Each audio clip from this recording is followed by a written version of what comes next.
I know all of you may have different kinds of questions, and I would suggest, because I don't have I may not see your message going up and up, and so if you have any particular inquiry about CIPR, I would suggest and recommend you to go through those official channels, so that CIPR team, when we receive your inquiry, we will definitely respond to you ASAP.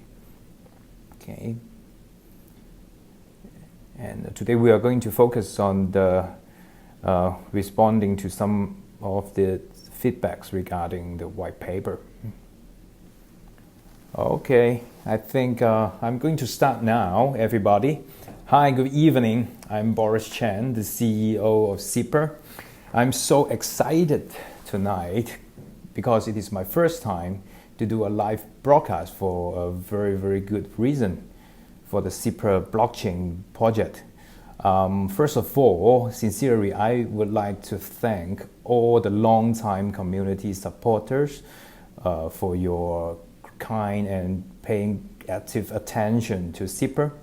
And tonight, I'm so honored to welcome you all, the community members and supporters, spending your time with me in this live broadcast Q&A section. Well, as you know, after publishing the CIPR white paper, both in Chinese and English version, we have literally received a lot of valuable comments and feedbacks from the community. And CIPR team is so grateful to obtain such significant feedbacks from all of you. Tonight, I will take this opportunity to respond to some of these feedbacks, so that hopefully CIPR community members and CIPR team can be on topics, and we together will lay a solid foundation for future successful growth of CIPR. All right, let us start. And we have received quite a number of various feedbacks, and hopefully yours have luckily been chosen in this Q&A section. I have actually divided these feedback into 4 different categories. Firstly, technical feedbacks. Secondly, economic model feedback. Thirdly, the business feedback. And the last one is other feedbacks.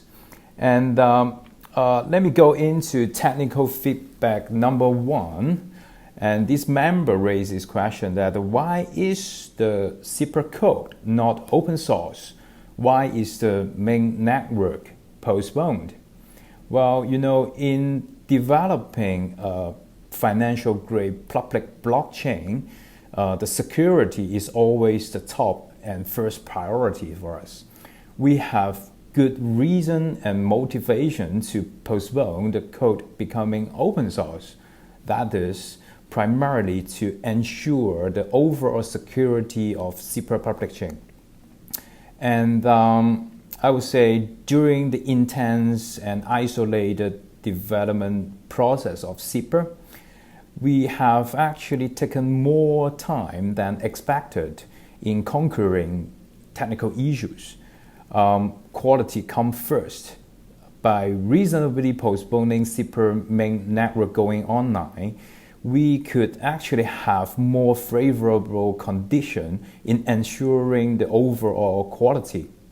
So in overall, CIPR main network development is in a very, very positive progress at this moment. And I expect it will be online according to the new roadmap stated in our CIPR white paper. So technical feedback number 2 is the arbitration node similar to KYC institution of ONT, that is ontology project. So actually arbitration node is not mentioned in our CIPR white paper. Regarding nodes, there are actually only consensus nodes and economic nodes. If we are talking about consensus node, it does not have the function of KYC, that is, know your customer. On the other hand, only the gateway involved in the zipper switching network will need to complete their own proper KYC function. All right. So technical feedback number 3. What is the expected TPS, that is transaction per second, to which Zipper public chain can reach? And I'm so happy now I could announce that Zipper will be launching the testing network on next Monday, Hong Kong time. By then, we will definitely give out the TPS evaluation data shortly. So please stay tuned. Technical feedback number 4.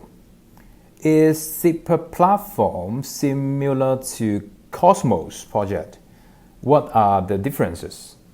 In my opinion, I can see both similarity and differences at the same time. For similarity, first, both of us use the Tenderman consensus mechanism, as you can see in the white paper. The second similarity is that two projects actually share very similar cross-chain technology.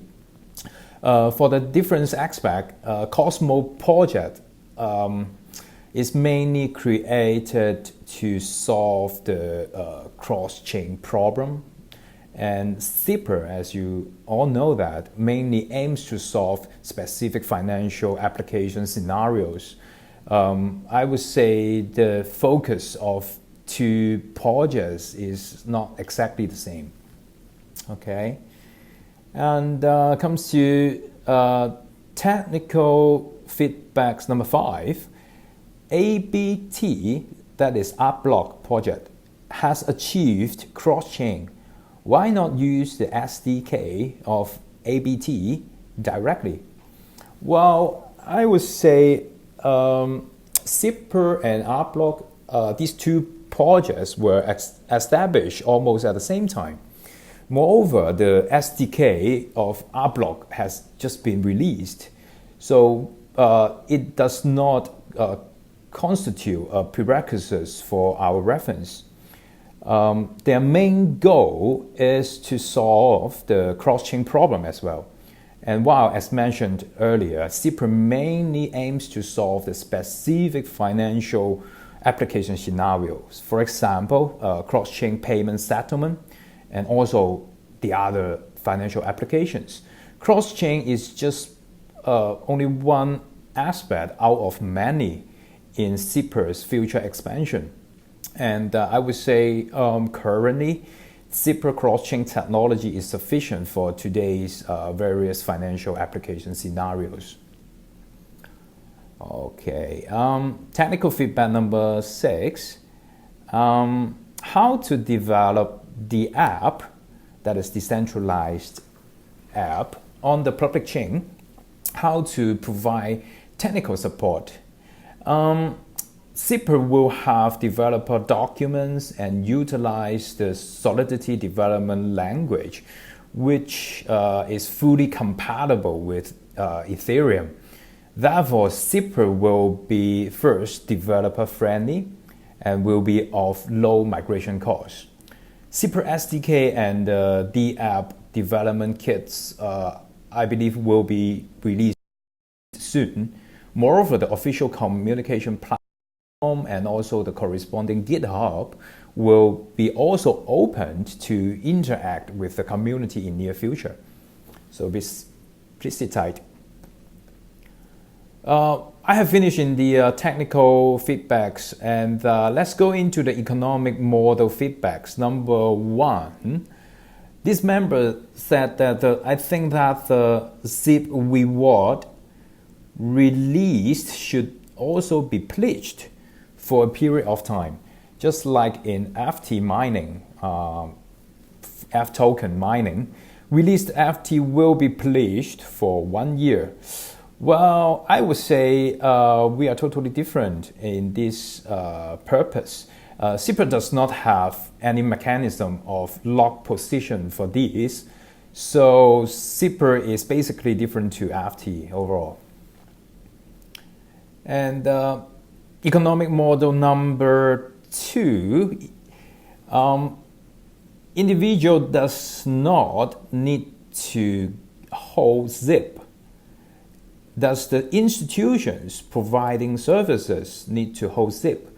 I would say yes, definitely. For example, gateway nodes, token issuer, both need to hold SIP in order to carry out their corresponding business in the entire SIPR system.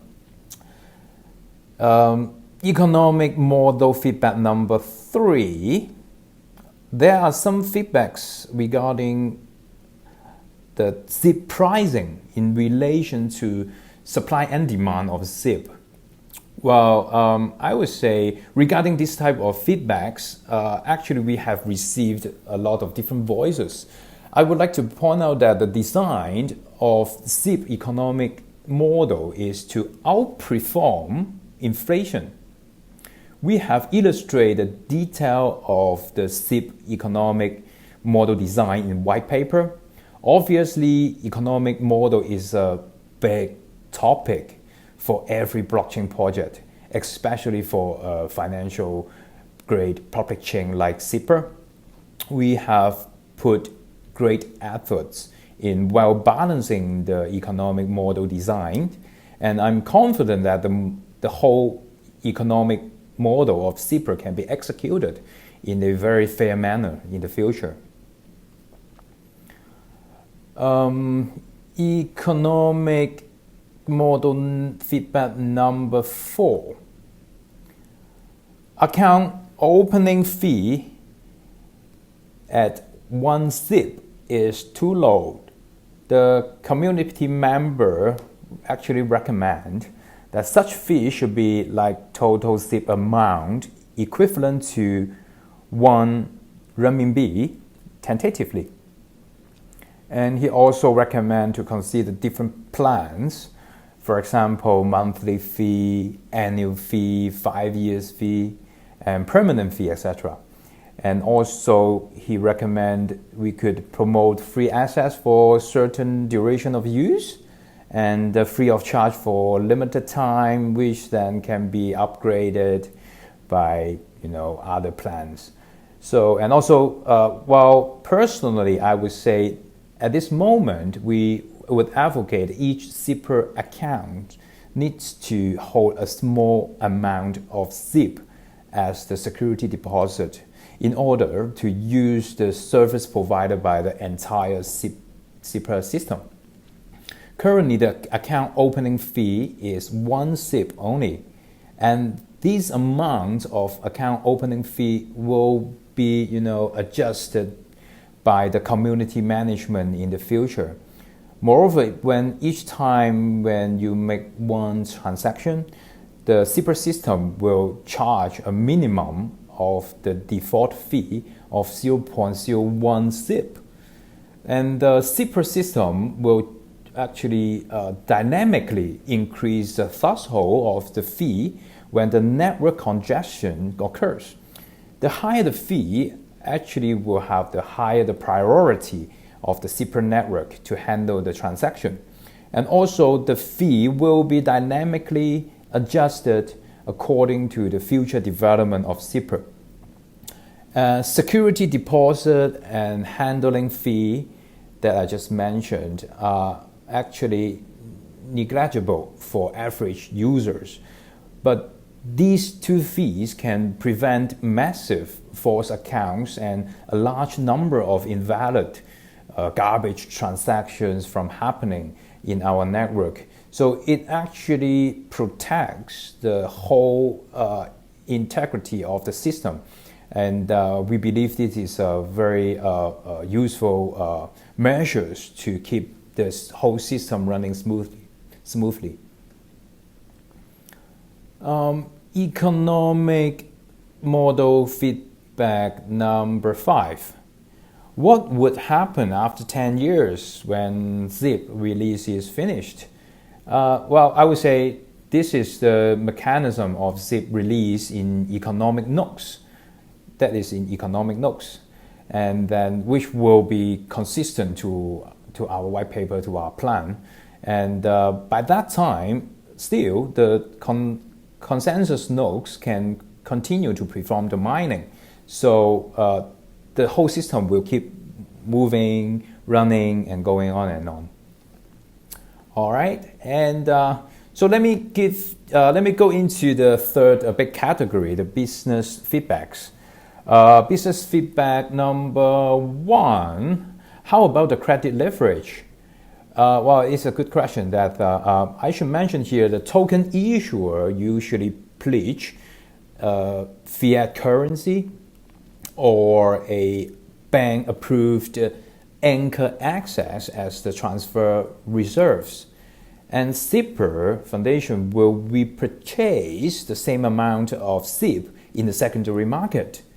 So as the credit guarantee access is for the fast transaction settlement of SIPR switching network, and the amount of funds pledged by each token issuer needs to be more than the total amount of their token being transit and switched in SIPR network within 24 hours.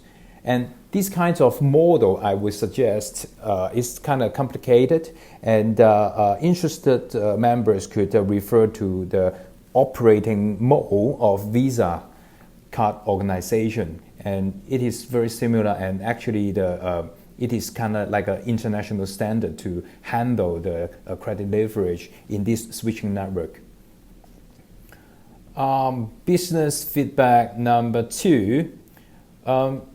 The SIPR Bank has not been released or launched after a period of time. What market factors are you considering? All right. At this moment, SIPR Bank is actively connecting with user in business end, which involve more complicated financial legal compliance issues. And after completing the user connection in business end, we will open the testing to customer and user. So please stay tuned. That will have quite a momentum in this SIPR Bank development. So please stay tuned for our future announcement on these exciting product we have. And let me go into the last bit of the feedbacks, the other feedbacks. Other feedbacks number 1. Why are the trading volumes of SIP on IDCM exchange and OKEX exchange so large? Well, in my opinion, it is an open market that really depends on various trading activities on different exchange. I have no particular comment on that. Other feedbacks number 2. Why is SIPR Foundation removed from investment institution on Fcoin website? Well, we are currently approaching different exchange in different country indeed. By doing so, by removing SIPR Foundation from Fcoin website, basically we would like to avoid arousing any suspicions. Okay, and other feedbacks number 3. In terms of marketing, who is responsible for the project promotion? SIPR, we have an in-house marketing team, and we are already preparing for the promotion activities in Korean and Japanese markets. And such promotion will start in June this year. And we are currently approaching some of the first tier exchange, and we will definitely share the progress and news with the community as soon as possible. And all the community members and supporters can also pay attention to our Twitter, Facebook, WeChat official account, etc. regarding Cyprus trends and project progress. You're also very welcome to leave a message to our community at any time. Cyprus team will definitely respond to you ASAP. Other feedbacks, number 4. Please elaborate the relationship between Cyprus and Zhang Jian. Yes, Mr. Zhang Jian is the technical consultant for the Cyprus project. FT and Cyprus are two independently developing projects in the market. Zhang Jian was also one of the great sponsors of Cyprus from the very beginning, as you all know that.